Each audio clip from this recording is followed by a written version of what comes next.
Voilà. On te demande un point rapide, donc en quelques phrases sur ce que tu penses, ce que tu attends du nouveau président argentin Javier Milei.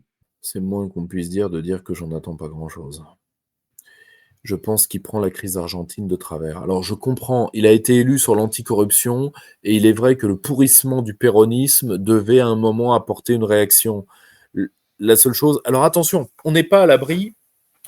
Je n'aime pas son programme parce que je le trouve même pas baroque, je le trouve loufoque. Je trouve que de dollariser Les l'Argentine, reins.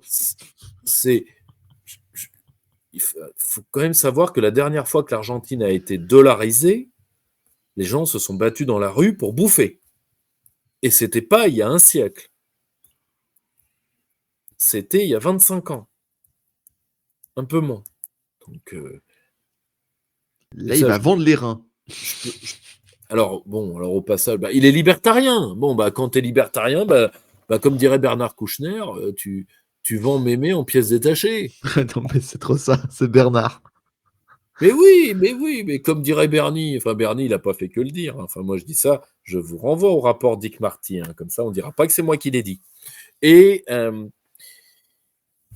alors il a reçu Monsieur Zelensky, on devrait les mettre à côté du gratin, ça fera une très belle assiette. Euh, bon, Zelensky qui fait les fonds de tiroir en ce moment. ah bah il n'y a pas de petit profit, hein.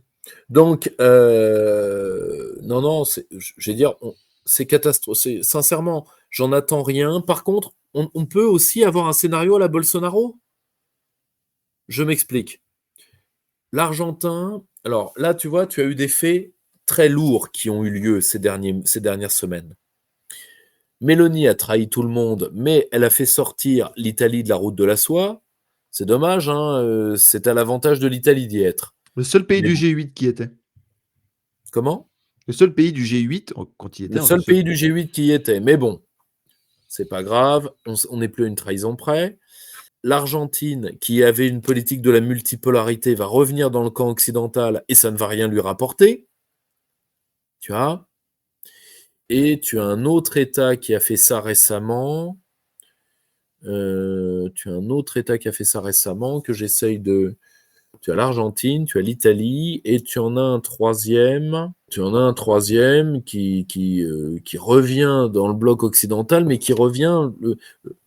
Chaque État est libre de faire ce qu'il veut. La seule chose, c'est de le faire sur ses propres intérêts nationaux. Quitter la route de la soie, l'Italie, ça va lui coûter.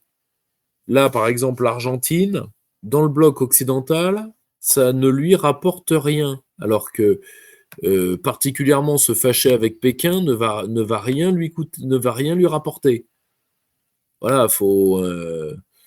Mis à part l'amitié de Joe Biden, mais l'amitié de l'asperge, ça vaut combien?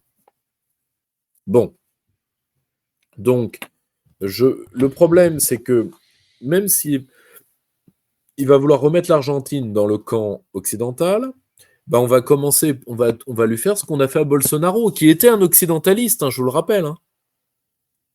Or, Lula aujourd'hui fait sur certains dossiers, ne fait que continuer Bolsonaro, hein. Pourquoi? Parce que Bolsonaro lui a dit oui, oui, t'es pro-occidental, mais t'es misogyne, t'es homophobe, enfin, grosso modo, t'es l'abomination de la désolation. Eh ben, je veux dire, quand t'es brésilien, que l'un de tes premiers clients agricoles, c'est la Russie, problématique des tourtes. Quand un de tes autres très gros clients et fournisseurs, c'est la Chine, qui est ton premier fournisseur. Quand tu vas en Occident et qu'on te dit moi je peux pas vous serrer la main, vous savez, le fascisme s'attrape par contact viral et on ne sait pas où vous avez été traîné. Et quand tu te pointes à Pékin et qu'on te et qu'on te donne du monsieur, et ben à la fin tu parles mieux aux gens qui te parlent bien, quoi. Et il n'est pas dit que l'Argentin ne vive pas un truc comme ça. C'est qu'à force d'être méprisé, même lui qui est pro-occidental va finir. La réalité va. D'ailleurs, il a déjà dit qu'il avait déjà jeté une partie de son programme. Il est revenu sur la dédollarisation. Sur la dollarisation, pardon. Donc justement, Ah bah ce n'est encore plus, heureux, oui. ce n'est plus Encore heureux. d'actualité. Oui, bah, Donc si tu déjà, veux, ça a commencé à changer. encore heureux, les Argentins vont pas se battre pour les poubelles pour bouffer, c'est déjà pas mal. Donc non, non, non, on n'est même pas à l'abri d'une bonne surprise avec ce dingue, hein. Parce qu'à un moment, le principe de réalité doit primer, hein.